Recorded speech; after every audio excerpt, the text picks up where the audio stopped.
Okay, how's it going, everybody? Today I wanted to show you my diorama on the Battle of Cooch's Bridge. So the first thing I want to do is give you a little bit of background on this diorama. I started it in 2012.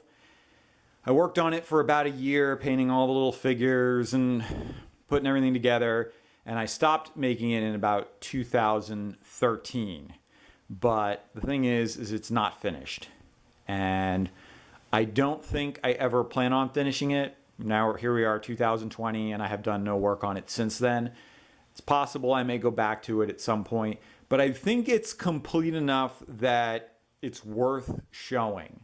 So essentially this is showing sort of the three phases of the battle, and it's based mostly on Wade Katz's research and what he thinks happened during the battle. So again, as I kind of go through this briefly, I'm not going to give you a full rundown of the battle, but as I go through this briefly, you can kind of see some of the areas where it's not finished, but I wanted to kind of give you a little bit of a introduction there. So the first phase of the battle started right here, and this is essentially Glasgow, Delaware, or back then known as Aikentown, due to the tavern that sat right here called Aiken's Tavern.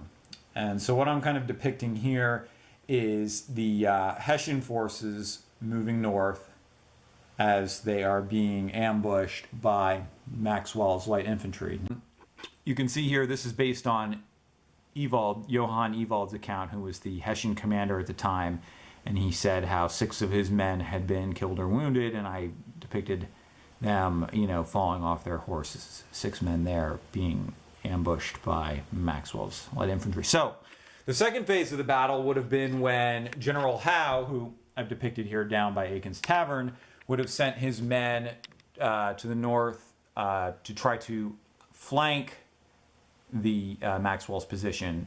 So there were British light infantry, and one went to the right and one went to the left. The one that went to the right got bogged down in what is today Sunset Lake, which I have depicted there. You can see they can go no further because they've hit the lake. And the other side ran into the Newcastle County Militia at the base of Iron Hill. You have Iron Hill there, and that's kind of my attempt at making Old Baltimore Pike going over the hill, but not quite done. But you can see that there. And meanwhile, the Hessian units are pushing further north against Maxwell's light infantry.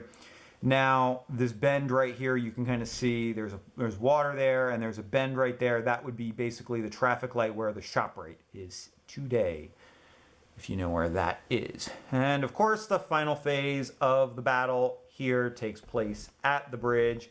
This is far from done, but you see you have a little bit of British there, you have some Hessians, you have the Cooch house, you have the bridge, which was unfinished, and the Christiana Creek, and of course Maxwell's men are over on the other side. They're being pushed across the bridge.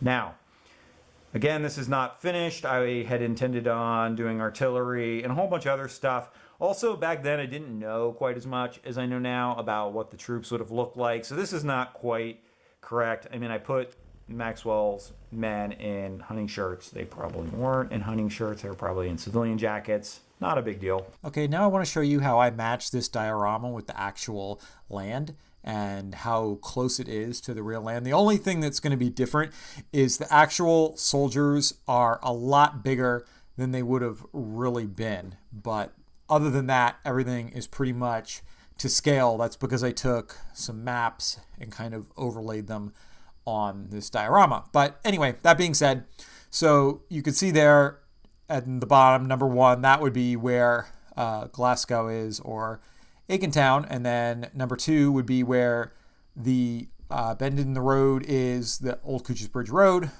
Number 3 would be Iron Hill.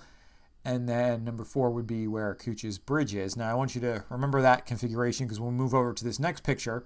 So this was actually taken from a drone just south of Glasgow, Delaware.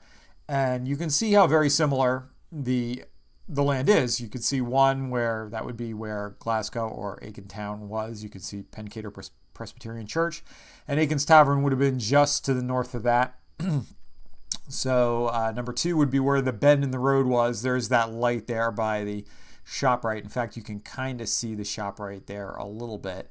But notice how this road goes straight after you see the number 2, and then the road continues to go straight. That would not have been there in the 18th century. That's a modern road there.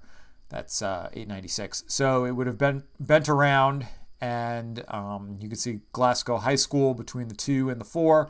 4 is where Cooch's Bridge would be located, and then you have number 3 where Iron Hill is. So if you look at that and then you look at the diorama, it's pretty close.